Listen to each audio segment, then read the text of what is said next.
Welcome.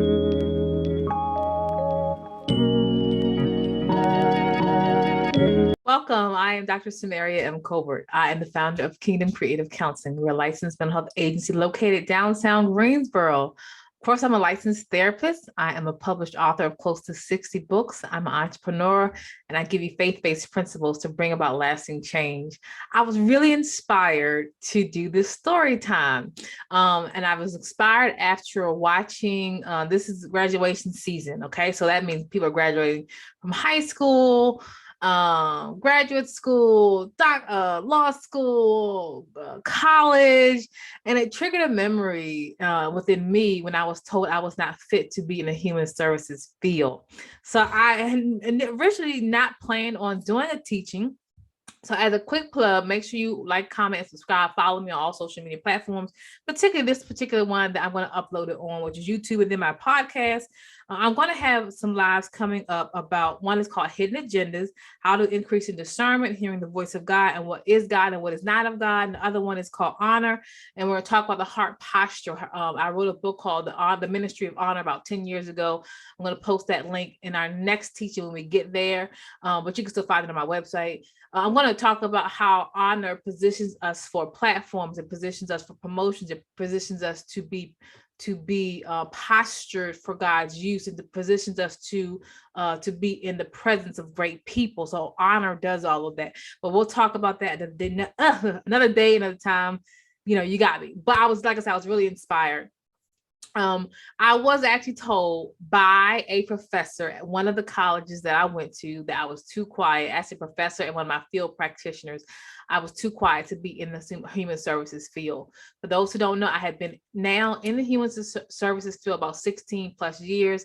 This happened maybe a little bit over 20 years ago, because I was still in undergrad at the time.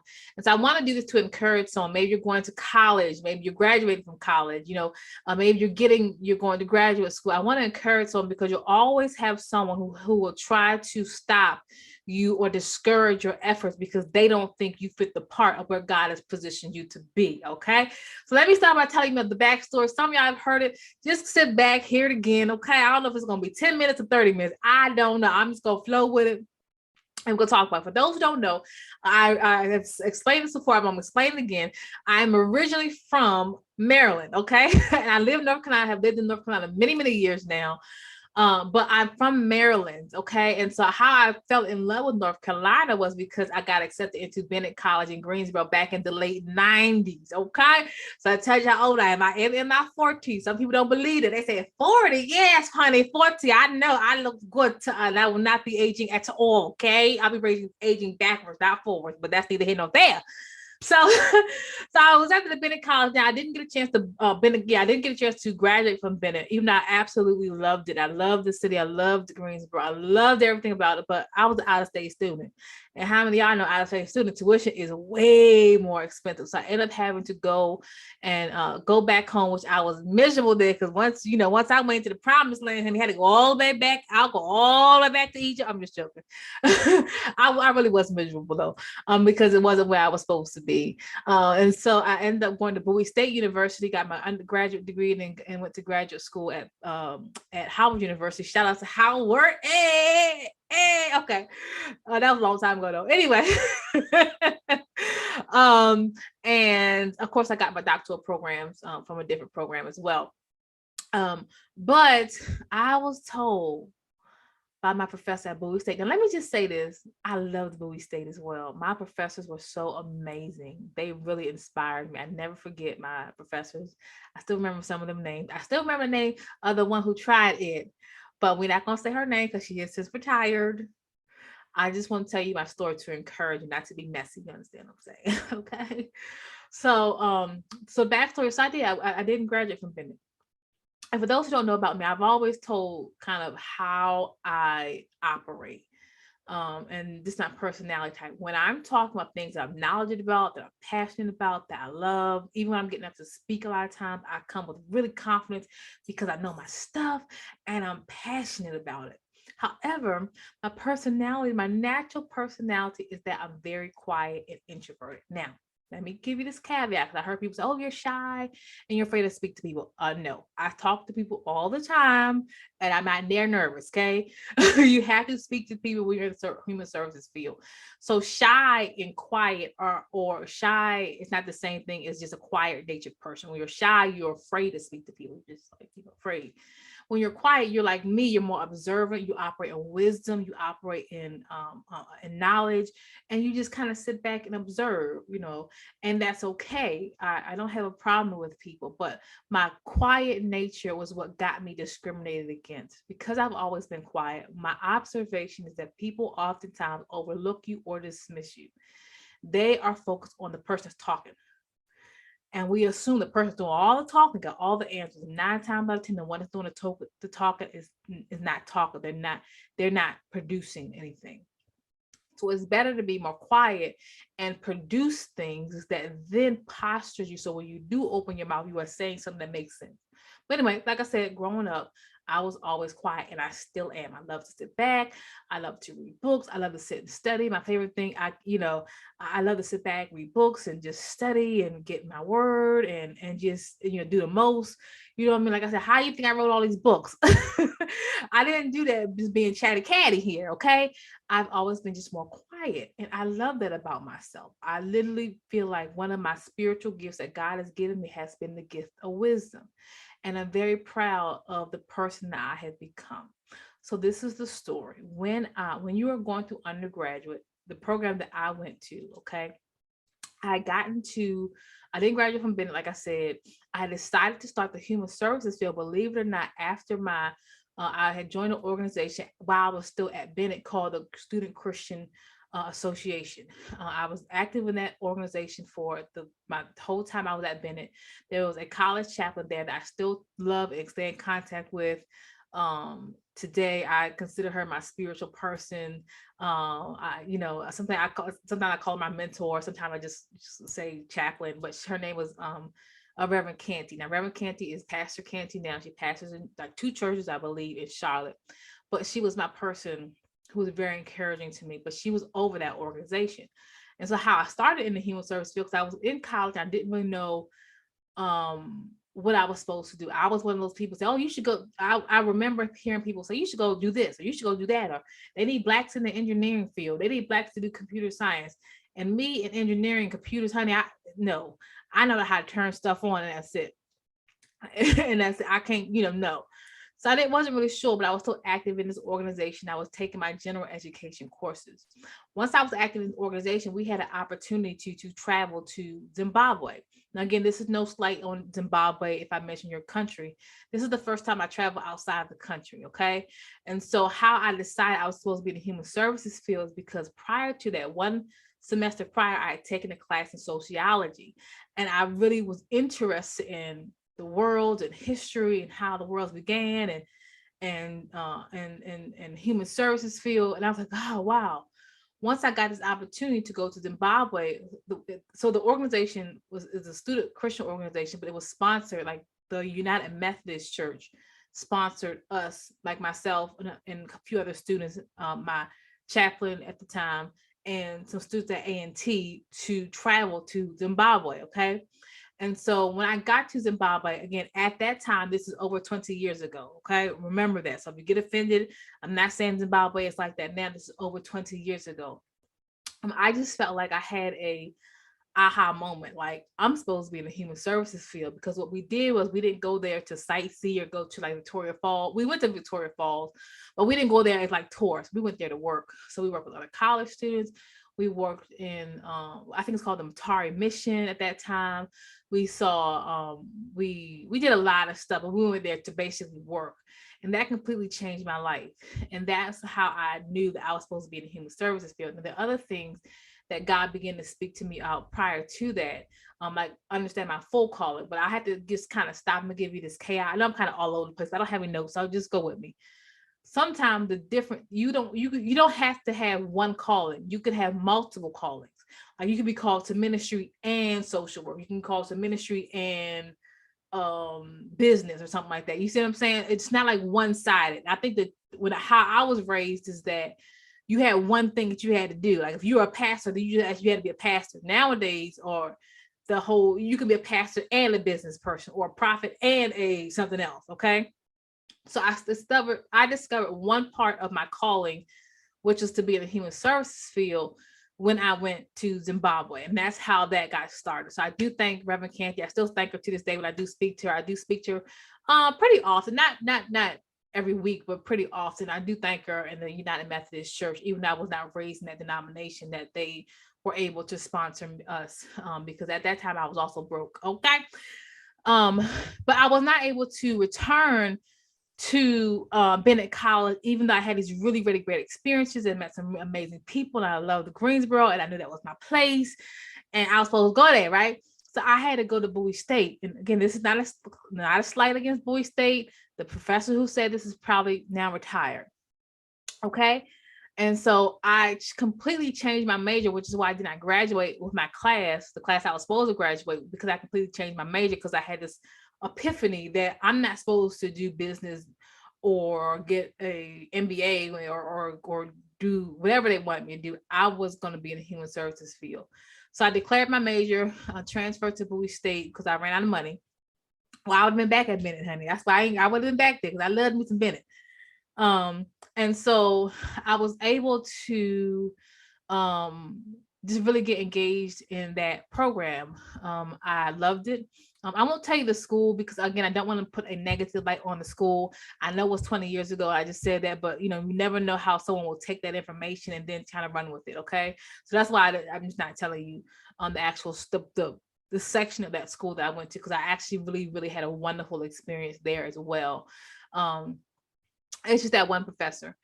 Anyway, so I went to school, declared my major, was not going to graduate on time, but that's okay. I'm still going to graduate. As a part of our program at that time, you had to have an internship once you get to your senior year in order to graduate. Okay. And so I did. I did that. I finally declared my major, was ready to graduate. I was working hard, y'all. I mean, when I say I'm a hard worker, I've been working all my life. But when you're in school, undergrad, I was working a regular job. I was going to school full time. And then on top of that, I had an internship. Okay. Same thing with graduate school. Graduate school, you hit the ground running. You working. They don't care that you got 4 jobs. Well, I had 2, but still, that's not the point. I've been working all my life. Is what I'm saying. I've been hustling. Okay, not hustling like hustling, but you know what I'm saying, like working. And so I had so they assigned me to this internship, and this is where the first person discouraged me. And when you get an internship, you have to be supervised by what is called a clinical supervisor. That's a clinical supervisor signs off on what you call your clinical hours. So you do certain things while you were at your internship, like work with clients, like do what we call at that time it's called psychosocial assessments, which I did do. You did a lot of paperwork, you did a lot of observations of your clients, you did all that. And so I always had a good rapport with my clients that I saw, that I never had any issue with the clients. My field supervisor is the person that I had an issue with. She was the clinical supervisor. She didn't work for the school, but they had placed me in this internship, and she was basically overseeing the interns. Okay. And so as a part of that, we had to do our evaluation. I don't remember, it's once a month or once every 6 months. But she had to sign off on an hour. So I kind of had to interact with her. I never particularly cared for her or her personality type. I don't think anybody did. She was just some people just shouldn't, they just don't click with her, right? And so she sits down with me, and she's evaluating me, the work that I've done. There's nothing wrong with the work that I've done. There's nothing wrong with the paperwork that I've submitted. There's nothing wrong. I have no complaints from the clients that I'm seeing. I'm working with teenage girls. Okay. So when they work with teenage girls, sometimes they're very respectful, but a lot of times they're not. And if they don't like you, they don't like you. I had no problem with any of them. None whatsoever. So she sits me down, and I never forget that. She sits me down, and she's basically, my field supervisor says to me, you may want to consider moving into a different field. Why? You're too quiet to be in the human services field. What do you mean? What? Now, me, I'm not Samaria. I'm Samaria at 40. Now, that Samaria was Samaria early 20s.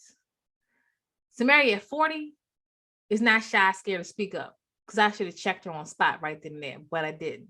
I didn't check her. I was like shocked. Like I was shocked that she would say that to me, purely based upon the fact that I was quiet. I thought that was inappropriate. Again, I didn't speak up and say, "Hey, that's not okay." Or I didn't tell her, I've heard from, because when God tells you something and you've had a experience from God, God has placed you at a position. There's no devil in hell that can stop you, and people will always have their opinion. But I didn't say anything. I don't remember what I said. Maybe I said, I don't know. Maybe I did say something to her. Maybe I didn't. I don't remember. But that really, really, really, really hurt me. I was really, really hurt by that.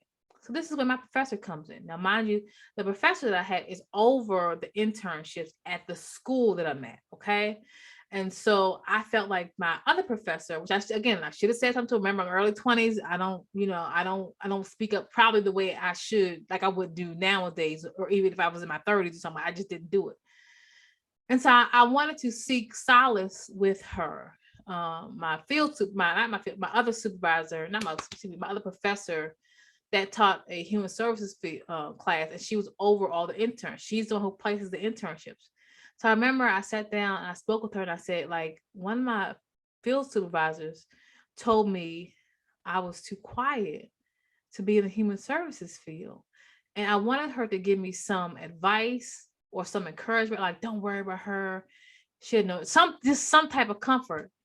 And my professor says, I didn't remember her name. I want to call it so bad, but I because I don't really care. But I'm trying to get you a story. I'll tell you her name. And she says, well, you may want to consider going into the same thing, going to a different field, because you are really quiet. You're all quiet. People in the human service, they gotta be not. I don't know what she said, but she basically agreed with my field supervisor, and I was like, what? Huh? That devastated me. That devastated me. Okay. This is my senior year. I spent all bukus of money. Okay. I have already got accepted into Howard University because I'm going to go into my graduate program. I love what I do. I've already had this experience where I went to Zimbabwe, and that experience confirmed to me that this is what I was supposed to do with my life. And I was devastated. I had a different professor, believe it or not, who I went to for it was a research class. Okay, now mind you, now let me not say that. And he laughed at me and he said, why y'all going to graduate school? Because I couldn't understand the method that what she was teaching, research methods. Okay. So he said, if you need office hours, come to me for help. So I came to him for help, and we were talking, and I let him know I got accepted into Howard University. And he said, why y'all going to graduate school? Why are y'all going to graduate school? He said, are you serious right now? Let me just move forward and tell you this. When I graduated from Howard University, he was there. Probably rooting some other student on. But I felt some kind of way. I felt good that the same person that laughed at me when I told him I was going to Howard University, because maybe he didn't teach it right. How about that? Anyway, point is, I graduated. And so go back, I remember these incidents that happened, and I was so hurt. I, to this day, would never tell somebody that their personality type is not fit for the human services field. Now, if you don't agree, don't leave me any trashy comments about people being quiet, because I'll tell you how God worked out. Remember, this is a long time, but this is probably over 20 years ago. Okay. 20 years ago, I'm still rocking and rolling. I'm still rocking and rolling. This is where your faith comes in, because I believe that even though it's just a career, for me, it's not a career, it's a calling. And I believe that the enemy uses certain people to get in your ear gate. And if you allow what their opinion is of you, it'll stop you from a position that God has positioned you, or God wants you to be in. Okay. So I went home and I was so discouraged, because I was so discouraged. I was so discouraged. I remember going home and I got on my knees. I'm praying. I'm crying. I'm praying. I'm crying. Um, and God spoke to me while I was that. I don't remember the exact wording. I would have said it, but God spoke to me, and He confirmed to me, "No, this is what I've called you to do." He says, "I'm going to make you very successful." And again, I don't remember the verbiage, so I'm just telling you, He's going to make you very successful. And He confirmed to me that this is my calling. This is what I was supposed to do. Okay. So their opinion of me did not matter. And so after I get finished praying and I hear from God and I'm crying, that song by Dwayne Woods, um, Let God Have His Way. Let me see if I can find the lyrics because it really makes sense. And I'm almost finished, y'all. You want me to let God have. I remember this song just started playing in my head over and over again. By Dwayne Wood, and it read, and it goes, the lyrics go, as soon as I stop worrying how the story ends, I let go and I let God have His way. So let God have His way. That's when things start happening. When I stop looking at back, then I let go and I let God have His way. There is so much going on. Sometimes I can't find my way, and oftentimes I struggle from day to day. I have to realize that it's not my battle and it's not my fight. I have to know if I put it in your hands that everything will be all right. As soon as I stop worrying how the story ends, I let go and I let God have His way. And that song was playing over and over again as I slept. And that confirmed to me that I was supposed to be in the human services field regardless of their opinions. Like I said, I did end up graduating. Okay, I did go to Howard University and I did graduate. To this day, again, that was 20 some odd years later, I'm still here. The same personality, this is how God works, the same personality type that they said was not fit for the human services field, which is just a quiet girl, has been probably the most complimented thing that I have gotten since I've been in the field for almost 16 plus years. I've always gotten complimented on my personality type because when you're in the human services field and you're dealing with people that are hurting, most people want to know that you care. They want to know that you are hearing them and then you can respond. I've had God give me favor with so many different people that maybe would never have stepped foot in the church, people that have just gotten out of prison, people that have been raped and abused and molested and been on drugs. And because of my personality, because I don't judge people, because I listen and because I hear them, I've had clients literally sit there and say, "You are so peaceful. Thank you for listening to me." I have been complimented over and over and over again about my personality type, which is more quiet but caring. Now I'm quiet and confident and caring. You understand? And so, what I want to say, and the reason why I thought to do this is because, again, you will have people who in your life will tell you what you cannot be, what you cannot do, what you cannot become because of their misperceptions. Even now, being in the human services field, I've seen, I still to this day cannot conceptualize why you would think just because someone is quiet that they don't fit the human services field. Like it wasn't like I had bad grades. It wasn't like I wasn't dedicated. There's nothing. To this day, I work with so many different people from as clients, but I work with so many different personality types because when you're in human service field, you got to work with other clinicians, which you got to work with other, we call community partners, police officers, lawyers, doctors, judges, medical doctors. I mean, we all are in this human services field together. And I have never met somebody that was too quiet to be in the human services field. Never. If you're quiet, does not mean you can't lead. If you're quiet, does not mean you can't work with people. If you're quiet, it does not mean you can't excel exceptionally well. Just because you're quiet does not mean you can't be a dynamic speaker. Just because you're quiet does not mean anything. It does not mean anything. As a matter of fact, God uses, I think, persons like myself because we hear God and we operate in wisdom. We know when to speak and when to listen.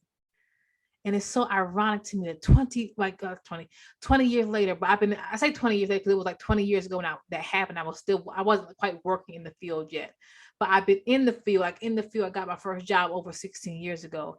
And I have never had anyone say she's too quiet, ever. I've always had a great relationship with my clients, always. Now, of course, when you're in the field, you always will have somebody that's gonna have a problem. Okay, but by and large, and again, it's just there's some people you can't please, and that's for anybody. If you have a product or service, you see clients, you're gonna have clients you can't please. You're gonna have clients that once you say no or whatever, it's that boundary, they don't like you. So that has happened because that's just normal. Okay, but I've always gotten along with people. I've always been a team player. I've very rarely not gotten along with my other office mates. When I was working with other people, I've always, even if like there's like something that has to be done, we're doing like some teamwork or something like that, I just speak my mind. But again, when I just speak up, but I'm naturally more of a quiet person. And so I wanted to encourage someone that regardless of what you're doing in your career path or your calls, don't limit yourself. Don't think about someone else's opinion of what you can and cannot be. Like my Pastor Williams was talking about how when he first was pastoring, people didn't think he was going to be able to make it. You know what I mean? So regardless of what you do and your purpose and your destiny and what God has for you, you will always have people who discount you for whatever reason. You don't fit their mold of who they think you should be. I've gotten so much favor with so many clients that it's amazing. But they know I care and I listen. And listening does not always mean agree. I listen and I say, have you thought about this? Or have you thought about that? But I hear and I love on people and I hear from an authentic place and I let them speak their truth. I listen. I'm quiet. I listen. Then I speak. So I want to just encourage any and everyone, because I know some people who are subscribed to the channel, you say you're in school. I've had people, talk to me or email me, they're in school or they want mentorship or things like that. Just do what God has called you to do. And don't worry about naysayers or people who want to discourage your efforts. And like, I ain't trying to be like that chick, but the woman who initially told me I was too quiet to be out in the human services field, will start talking about us about side hustles and having your own business and things like that. And I'm not knocking anybody. I said, I'm not gonna knock it. I'm not gonna see you try it. But she had a business, like a side business, okay, outside of just being in the human services field. That business didn't last a year. You walk past the little store front where she was at, it was gone. Now I'm not bragging. But I had me a couple side business and none of them go down. And none of them closed. You know why? Because when people plant word seeds like that, they reap what they sow. So I'm like I said, I'm not being petty Betty. I'm just telling you, her little side business ain't last a year. My side businesses have lasted years. You understand?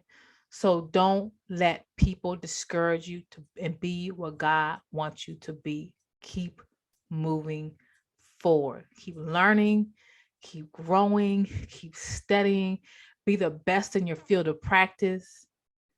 Grow. Growth. Once you graduate, you never know everything you need to know once you graduate. But you have to be intentional about being better and learning your craft and learning how to meet with people and learning people and learning your craft and growing and continue evolving. It just never ending. But be the best you can be. And don't feel like you have to change yourself or who you are to fit someone's mold of who they think you should be. Okay. God bless you. You can check me out www.drsamariacobra.com. Make sure you like, comment, and subscribe. Like I said, I'm going to be releasing other teachings that are coming up that will be really, really good. And if you also want to check out my counseling website, maybe you are in the state of North Carolina, or maybe you just want to get inspiration as another therapist, feel free to check out my website at www.kingdomcreativecounseling.com. We'll be back another day, another time, another banger. Bye.